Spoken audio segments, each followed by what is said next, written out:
What's up? Welcome to another episode of the Tina Parker Show. I'm really grateful that David Meltzer told a personal story that he experienced, and it just, you know, inspired me for this episode. How David Meltzer lost 100 million and the truth about banking they never told you. All right. In 2008, David Meltzer lost $100 million. 100 million. Can you even imagine? And it wasn't because he made bad investments. It was because he assumed that the bank would always lend against his equity. And in the comments, or description, I will share a link to that video.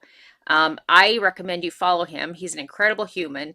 He was from Jerry Maguire. He was the Jerry Maguire story. It was his story being told through, the actor in that show, Tom Cruise, right? Okay, so I'm really grateful that David shared this because I thought, you know what? I was there during 2008 in the banking uh, industry, and I saw not just this same thing happen. I saw many things happen. And so I'm going to dive into this so I can help. If you're a business owner, if you are an entrepreneur, if you are an investor, if you are buying real estate, own real estate, this episode is for you. Okay. So he thought his homes were going to be his leverage. Okay. When that crisis hit. But what he didn't know was that the bank wanted his equity more than he did. I think a lot of people, they will hold on to their equity or, sit on money or different things. And then the bank, we're going to dive into it. I'm going to tell you exactly what happens on the inside. Okay. I spent years, over 20 years inside the banking system. I was a top producer and executive. I saw firsthand what happens when markets shift. When liquidity dries up, banks don't lend. So I have a question, and put it in the comments. If you are a business owner, tell me in the comments if you are experiencing longer check holds on your deposits. If you're experiencing this exact same thing, I'm curious. Have you heard from your banker? A lot of times the bankers won't come see you right now because of all the things that are going on. And they're like, I don't know what to say to my business customers and I don't want them to yell at me. I know I was there as a business banker during, when we were acquired from Washington Mutual. So I know exactly what's going on through their mind. They stop approving loans that you thought would be a no-brainer and you thought you'd get approved. It's like the lending faucet has shut off. They're pulling, say you have a line of credit on your home. You may not be a business owner. You might just be a personal, just a customer, a member of a credit union. And all of a sudden you thought you would have access to all this equity, the line of credit that you have. And all of a sudden they just pull it. Okay, they take it away. And start calling in collateral to clean up their balance sheets. So just to keep it simple for you, your home, your business, your cash becomes their safety net. You didn't realize that, did you? I think a lot of people don't realize how it works in the banking system. A lot of people will say, things like, oh, I've got cash. Oh, I've got this. They don't understand that the banks, when you deposit in your account, they have access to your funds.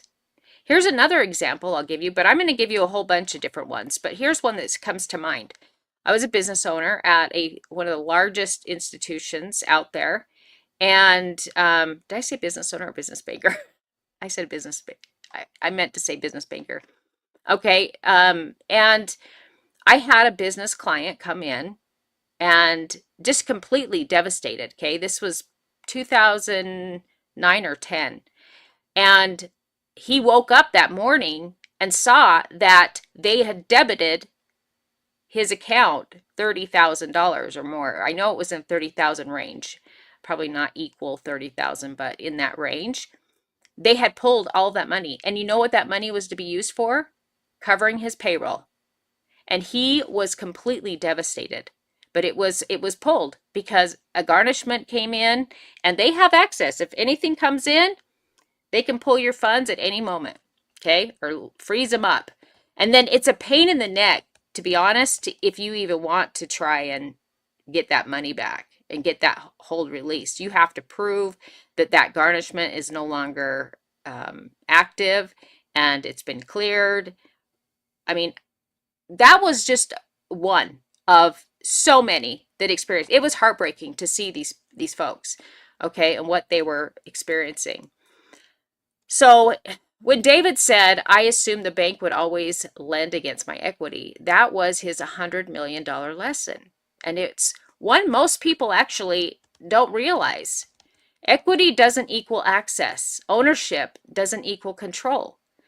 You don't own your wealth until you control your leverage. Okay. So that's why I'm helping people build their own relationship bank, because when the system flips again, which it's currently doing, if you are not aware, and I've been sharing little things here and there, the ones who win will be the ones who understand this truth. So let's dive in, shall we? Hey, and I'm curious if you've experienced it. If you have any stories to share, share it in the comments. If you haven't subscribed to my channel, please do so. I would love to connect with you. If you know a business owner that needs some help, is going through some difficult times, is trying to increase their cash flow, so many different things are going on. If you know anyone that needs some help, let me know and I will reach out to them. All right. So let's dive into this.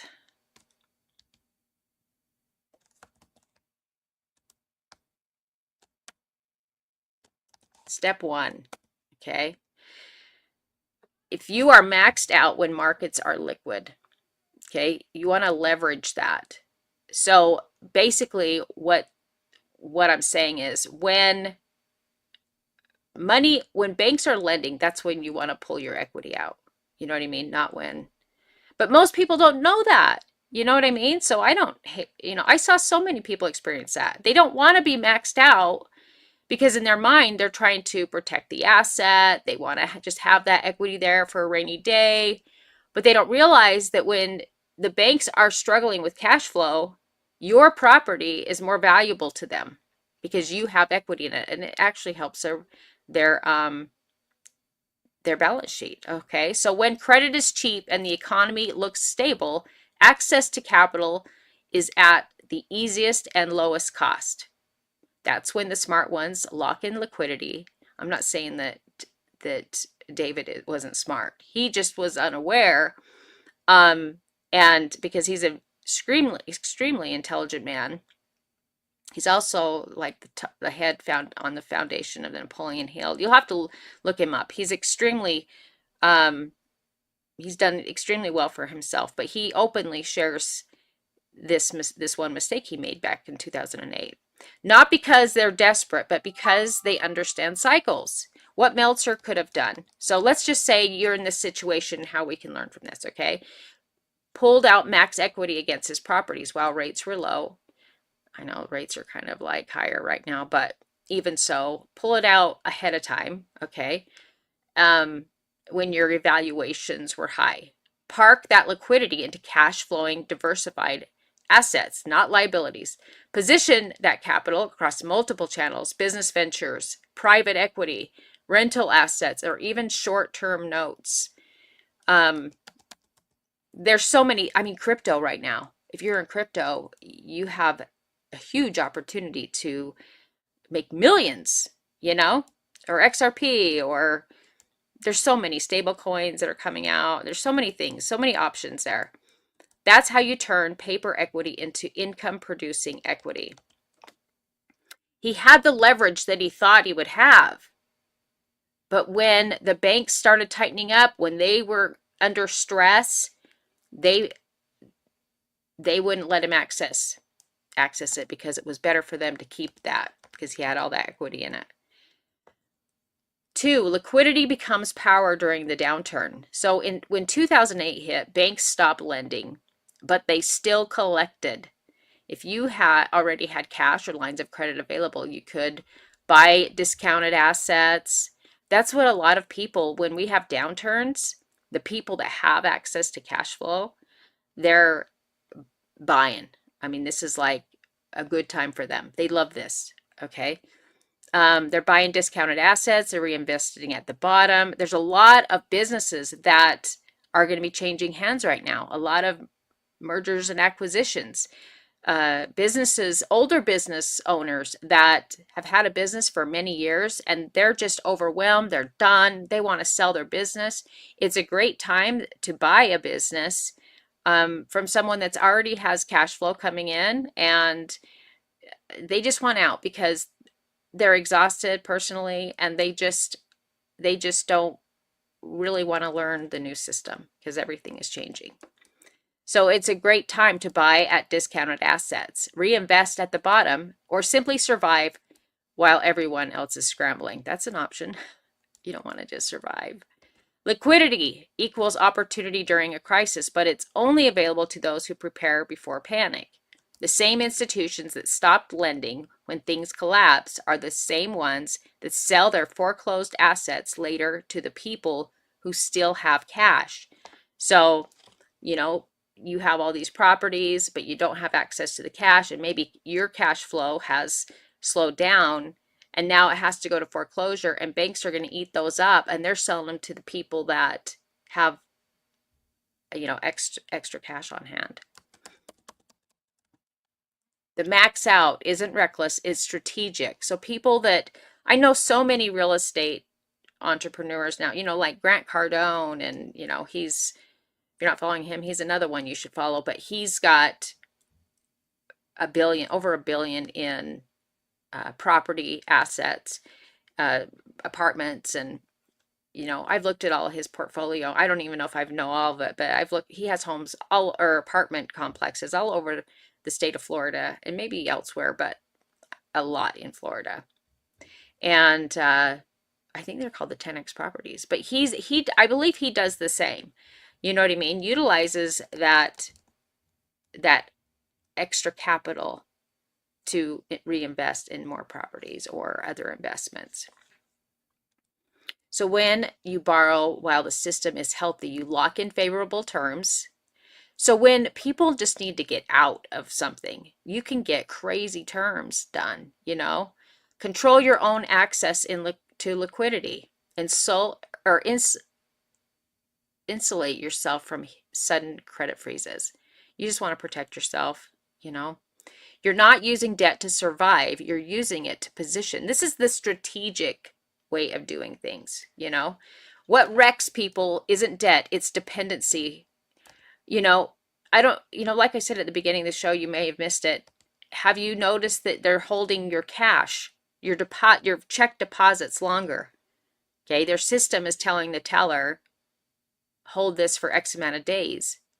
And you might have been thinking in your brain, you've never held this check before, but they're dealing with some stress and they want more money reserves sitting in the bank.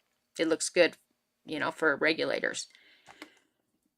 If your access depends on someone else's balance sheet, you're not in control. That's the truth. Smart liquidity ladder. This is what the next era of relationship banking is going to look like. This is going to help you structure liquidity. Short-term liquidity, cash, stable coins, private credit lines. That's the other thing is, do you have multiple, I might be talking about this later in the episode, but do you have multiple relationships in the financial sector?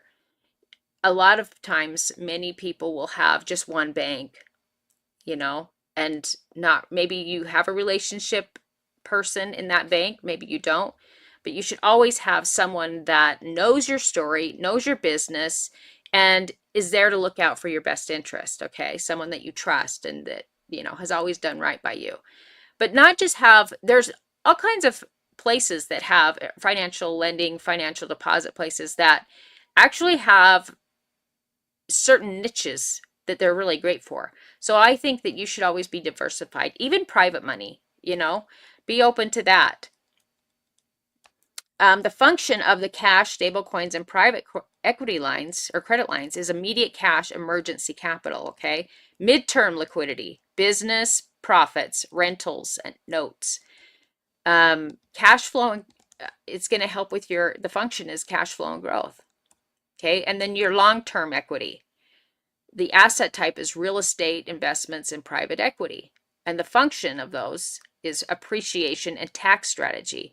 You can write, plus, if you don't own a business right now and you're working at W-2, and I just did an episode on this yesterday, but you want to have a tax strategy where you have an LLC set up, you have a side hustle going on. If you're a W-2 employee, you're creating another stream of income so that you can brand yourself and write off everything for your branding, that you can maybe purchase a home or properties, investor stuff, all kinds of things that open up the opportunity to, utilize the tax code.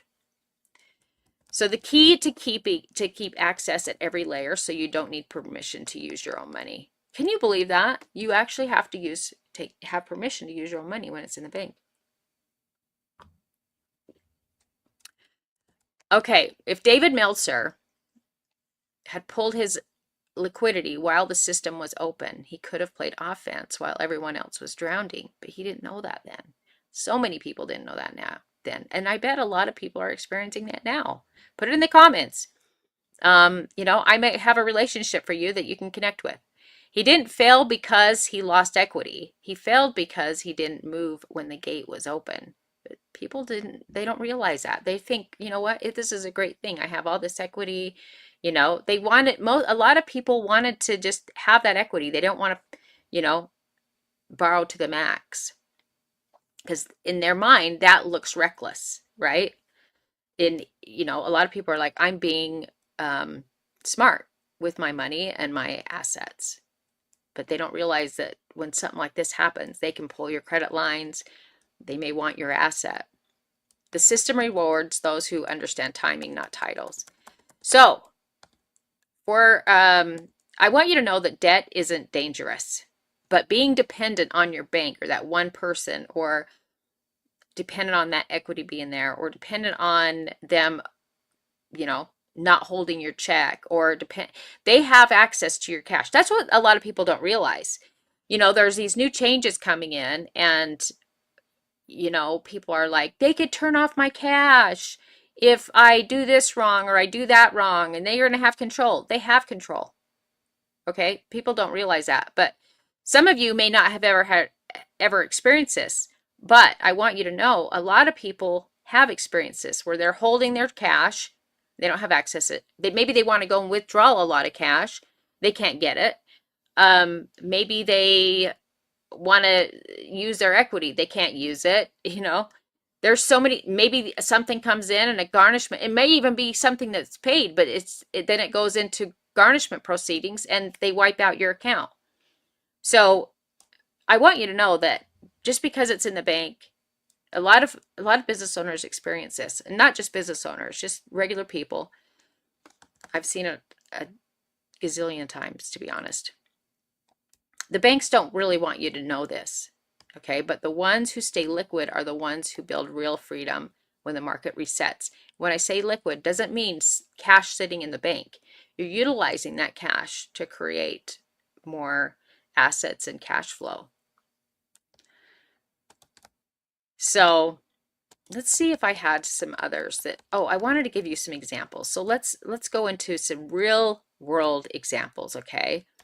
So when the markets crashed in 2008, liquidity dried up overnight, and the banks, the same ones that handed out credit lines like candy, stopped lending, right? Instead, they pulled credit lines, they called in loans, and they took back the assets that could make their balance sheet look stronger. People don't realize that. And that's why people like David, people who had, like, his balance sheet looked great because he had all this equity. But what happened is the banks were like, nope, we're taking that because we want our balance sheet to look better. Suddenly found out that equity doesn't mean liquidity, and ownership doesn't mean access. You know what? His story is so similar to so many I know. I watched institutions tell their staff everything is fine while just keep bringing in the deposits. Behind closed doors, they were borrowing money from the Fed. They were, dealing with some stress and just telling us everything was okay. So let's talk about why the bank wanted his home more than he did. So banks think in balance sheets, not emotions. Okay, so when times get tough, they don't see your home as an asset, they see it as their collateral. And when the liquidity drops, repossessing equity rich assets helps them strengthen their capital ratios. It makes their books look healthy again. So when David said, I thought they'd always lend against my equity, what happened is when the system is in survival mode, they stop lending and they start collecting. They wanted that equity. He wasn't broke, he was trapped. His wealth was sitting in assets he no longer controlled because the bank had him on the books. Let's talk about the lesson from being leveraged versus being liquid, okay? So leverage is the power when you control it, but when someone else controls your access to it, leverage becomes a liability. So when markets are strong and credit is cheap, that's when you pull liquidity out, not to spend it, but to diversify with that money. Because when the banks flips, the ones who already have liquidity are the ones who buy assets at like 50 cents on the dollar. They get incredible deals. If he would have been able to pull that money out when banks were lending, he would have had that cash to do other things. Or maybe he already had done other things with that cash and had, additional sources of cash flow coming in. Let me give you some more examples. How this applies in 2025 and beyond. So here's what's happening right now. Banks are tightening credit again. So if you've applied for a loan, if you have, like I said, you have issues because they're holding your deposits, you can't withdraw your money, all kinds of things like that. Maybe garnishments. So banks are tightening credit again. Many are over leveraged. Lending models are shifting towards AI and tokenized collateral. And if you're still depending on one bank for all or one system for all your access, you're already at risk. Even if you don't see it yet. Maybe your banker hasn't even told you what's happening. I think the banks aren't even telling the bankers what's going on. In this new financial era, your reputation, your relationships, and your readiness are all your real credit score. You can't wait until the storm hits to build a plan. You build it now and when the doors are still open. Here's how to protect yourself. Here's some 5 power moves. Diversify access, not just assets. Never keep all liquidity in one institution. That will help. And also do your research on each institution because a lot of them are merging. You don't know who the new one. You won't have the same banker. A lot of things are shifting. Okay, secure lines while credit is cheap. You borrow when you can, not when you have to. And I don't know. I honestly don't know how well they're lending right now. I've been told that they've tightened things up, so I don't know if that's all of them. I would assume because they're taking massive losses. So you might have missed your window for that. Separate your operating cash from collateral accounts. What you can do is if you do have cash, you can still apply to have some equity pulled out if you have any assets like that are, that have equity. But if they won't do that and you do have cash, I would start looking for ways that you can utilize your cash in other markets or, crypto. Maybe you don't know about crypto. Maybe you need to learn more about it. Message me if you need to learn more about crypto. Separate your operating cash from collateral accounts. Never keep your lifeline where your liabilities live. So you can keep your big deposits in a separate location than where your loans are. Build relationships, not transactions. At the end of the day, relationships are the new currency. So you want to have relationships in all industries. So to give you an example, I had business clients that would come to me, or even just personal clients that would come to me and ask me about everything. Who do you know that I should buy a car from? Who do you know that do you have a realtor? Who in wealth management can help me? I need this done. I had partners all over the place, okay? And they would come to me as our preferred trusted ally an advocate, that I would, refer them to someone that would take care of them. And I already had vetted these folks. I already knew that they would take great care of him. And so you want those type of relationships, not just one at one bank, okay? Know the names and decision makers inside your financial ecosystem. So you create your own financial ecosystem. If you're a banker and you're worried about where you're going to go, that you don't know if you have job safety, I think that you should create your own LLC and start building your own bank. Be your own bank, okay? Convert equity into purposeful producing assets. Don't just look wealthy, stay liquid and stay ready. All right? So if your wealth lives on someone else's balance sheet, it's really not yours. That's a big thing I want to drive home, is that a lot of people don't realize that if you have any liquidity, cash in your accounts, if you have equity in properties, things like that, like they're going to see that as gold mine. They don't want you to move it. They don't want you to have access to it. It helps them. All right. So David Meltzer's story isn't about a loss. It's about an awakening. I mean, we can all learn from so many people. That's why I say follow him. I mean, he shares not just about that. It was just a story he shared, but he's got so much knowledge that he can share with others. It's a reminder that freedom isn't about what you own. It's about what you control. So the next time you hear someone say, I've got plenty of equity, remember, equity without access is just paper. And if you want to be truly free, you've got to become the bank. Build your own ecosystem. This is the Tina Parker Show, where we talk about truth, money, freedom, and in the new financial era. You can follow me at The Real Tina Parker on Instagram and Facebook. And this is at Tina Parker TV. And DM me the word leverage, and I will send you my free checklist, 5 moves that could have saved 100 million and might save you too. All right. And I appreciate you for watching. Have a great day.